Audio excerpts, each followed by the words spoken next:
So, you're interested in learning how to make a dollhouse out of a cardboard box, out of cheap materials, mostly things you can find around your house. Well, you've come to the right place because I'm going to show you how. So, grab your cardboard box and let's get started. It is possible to build a dollhouse out of just ordinary cardboard, a cardboard box. Did she say cardboard box? Certainly. This little dollhouse that I started is made out of a simple cardboard box. It's actually one of those large, I guess a shipping box that Walmart sells. I think it's 18 by 24, and it was a single layer. But this box happens to be a Walmart box, 18 by 18 by 24, that I taped it together and put a floor in and then put dividers. This box is actually a double layer. I ordered a new cover from my bed because the other one was getting old and frayed, and this one came with a double layer. See, 2 layers of cardboard. That is going to be awesome for making a stronger dollhouse. But you don't have to have a double layer. You can actually have a single layer, as I have done with this, but I do double up the layers later on with some scrap cardboards, and I'm going to show you how I did that. I have to get this box away from my cats before they claw it up, because they love to climb inside of boxes. Now that's actually a big box, and I'm going to turn that box into a dollhouse after I finish this project here. But right now I need to put that box away because my cat is going to put her claw marks into it. So any cardboard box that's of a good size can work. Oh great, my cat helpers wants to help. You just need to have it big enough so that you can make the number of rooms that you desire. All right, cats.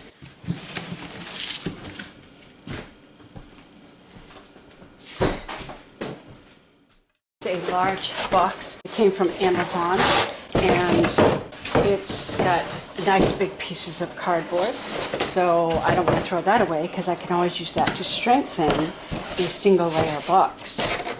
I'm probably going to use it on my roof because I want to make the roof a lot stronger in case a little kid tries to climb on top of it.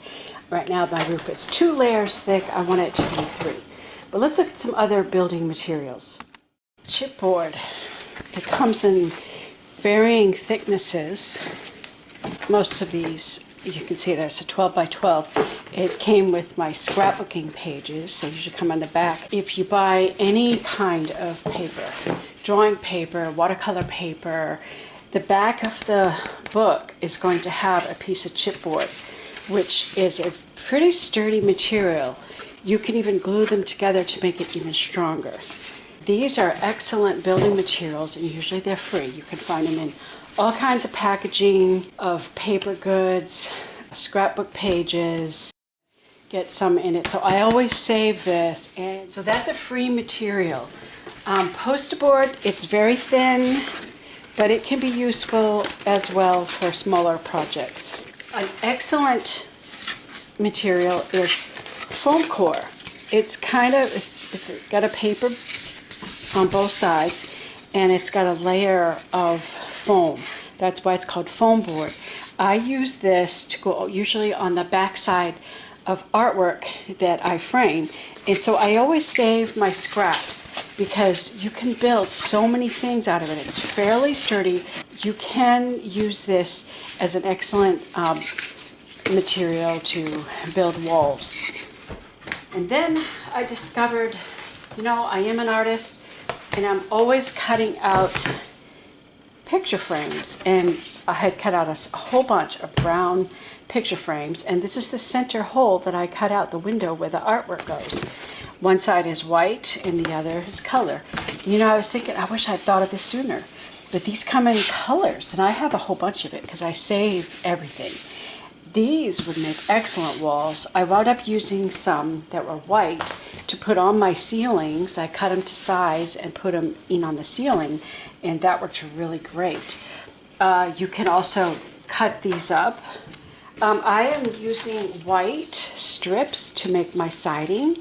I just cut 1-inch strips, cat teeth marks right there. 1-inch strips to make my siding for the house. You can paint them whatever color. The strips can also be used to make window framing, door frame, crown molding, baseboard trim. You can do that with mat board strips, which I have a ton of because I'm an artist and I'm always cutting out frames and such. If you don't have that because you're not an artist, you can use the chipboard. They can cut it into strips and you can paint them. Chipboard is pretty much free. You can find it everywhere as long as you save it. Just check your packing materials and start saving this stuff because this is valuable building construction material that can be useful. Things are expensive these days, and it's getting harder to do things. It's getting harder to buy things, and you want to do things for your children. I like to do things for my grandchildren, and so I'm always looking for things. What can I make? What can I make with materials that I have? And I do save a lot of things. I save stuff from my sewing. I have spools, empty spools, and I'm still trying to come up with an idea. How can I use that plastic? I don't want to just throw it away. And we are recycling. Where it's stuff that normally would throw away.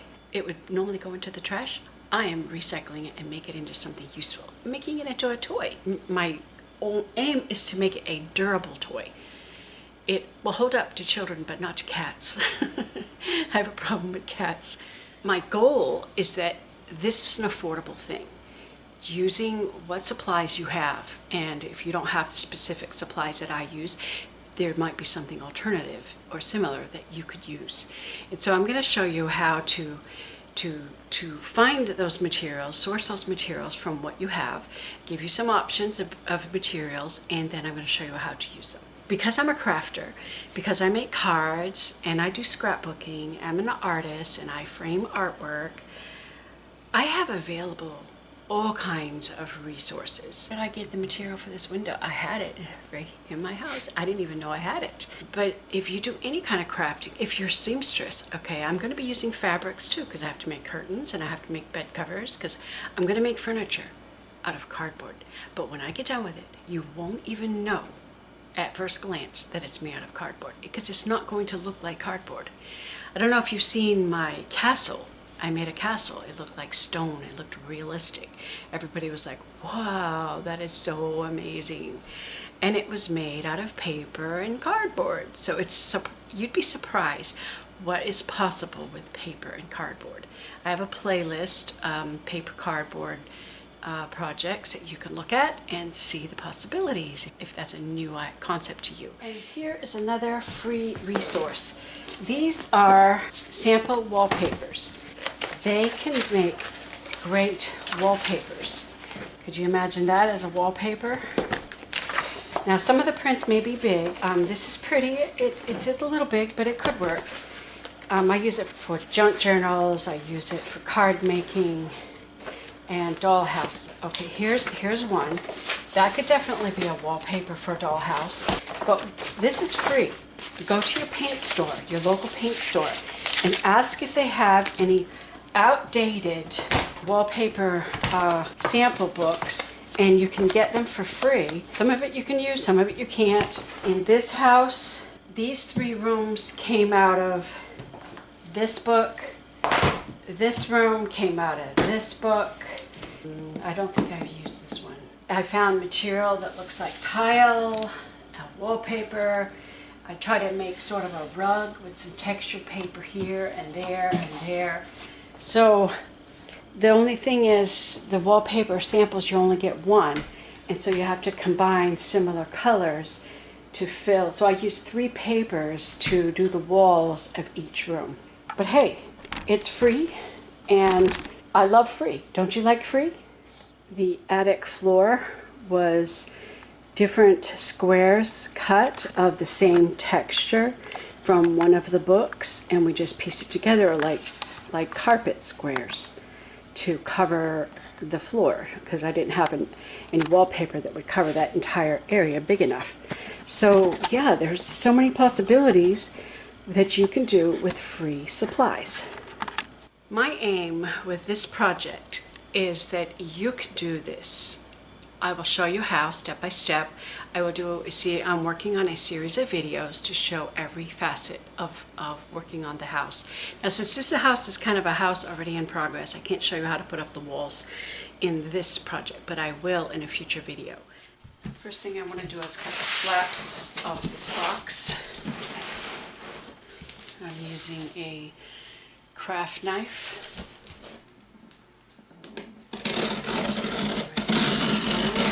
Oops, try to do it straight.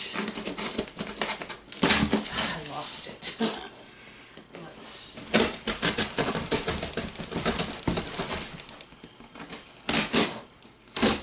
There's a weird fold in this corner that went kind of crooked. I'll have to straighten that out with a ruler.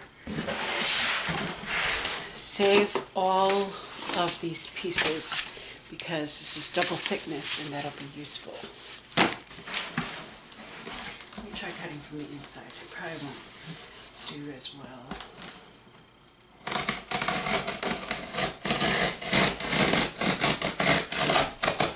That's a little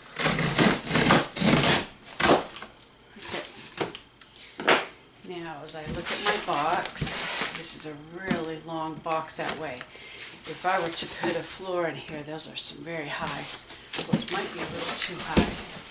But if I put it like this, that's probably a better height.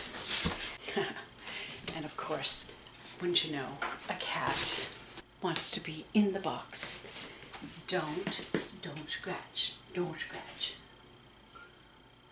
Yeah, I see your claw marks right there. The last time you got into the box. So I think I'll probably turn it this way. Yeah, because I can get either bigger rooms. Possibly I can do 2 bedrooms and a bathroom upstairs. Maybe a bigger living room. Maybe a bigger kitchen. So anyways. You can see the back. We got these flaps here, so this is not even, but we'll deal with that. I will just put a strip in there. Now, here is a good suggestion about putting in the floor. If you cut your walls, I'm just going to stick these right here. These tray pieces, I'm going to stick them like that. If you measure whatever size you want your walls to be, and then when you glue your floor on, you can have it supported. I'm just going to stick this in here. Your floor will be supported by your center wall and your side walls, and you glue it that way. So that's what I'm probably going to do with this house. Don't play with the sharp knife, cat. Can I put this in here? No, it won't fit in there. But this is what I would recommend. That will do a couple of things. It'll give you support for the floor, and it will make your walls thicker. But I would definitely add something too. I'm thinking about mat boards on both sides of the dividing walls would make the cardboard that much stronger.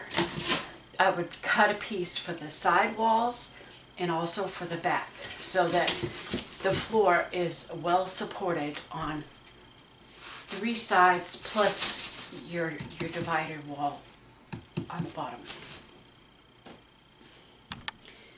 But I'm not going to work on this house right now. Stop chewing it. But I just wanted to show you that. I would wallpaper the rooms first, and then I use a ruler and a craft knife to cut the windows out. Now you notice that this is 2 layers of cardboard. So after I had the wallpapered and the windows cut out, then I went in and I added a second layer of cardboard. And it doesn't matter how they go on. You can see that this piece is at an angle, and that's great. That just makes it that much stronger. And I am going to put siding on this, but I don't want to do that until I have framed out all the windows and I have an idea of how to do siding so that it's going to look really real. I will side the back too, but this is only one layer, so I'm probably going to put one more layer on the back to make sure that it's strong. I have 2 layers on the attic, 2 layers on the floor, and I haven't done the ceilings yet for the upstairs bedroom. For the bottoms, I wanted to double the thickness, so I took a piece of cardboard, corrugated cardboard, cut it to fit, and then I painted one side of it, and then I glued it and slid it in and held it with clips. I did the same for the bottom, and that gave strength to the floors.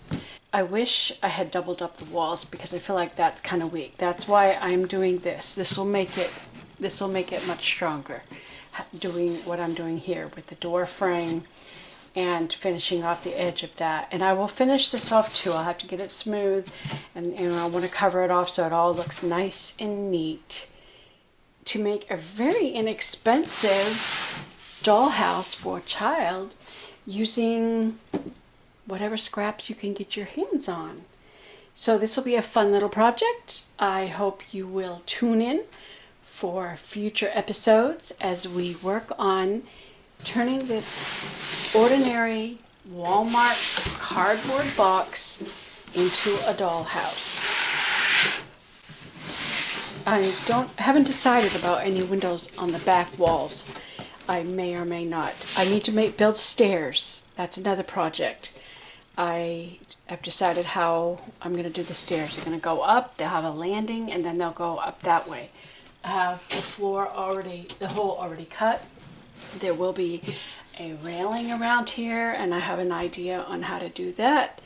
So stay tuned if you want to see more progress on this cardboard dollhouse.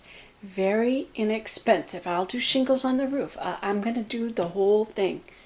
It's going to be a fun project. This is like taking me back to my childhood when I used to make dollhouses out of cardboard when I was a child, but I didn't have the tools like I have today. I didn't know I could get free wallpaper from the paint shop. I just have a better understanding of how to build things today. Once we have the windows all done, we'll make curtains, and I might even crochet a rug to go in the kids' bedroom. Maybe we'll make bunk beds for the kids. I don't know. We shall see where the imagination takes us. But I hope you like this project. Subscribe if you want to see more stuff like this. I keep it here on my table covered with towels, 3 layers of towels to keep the cats off of it so they don't destroy it.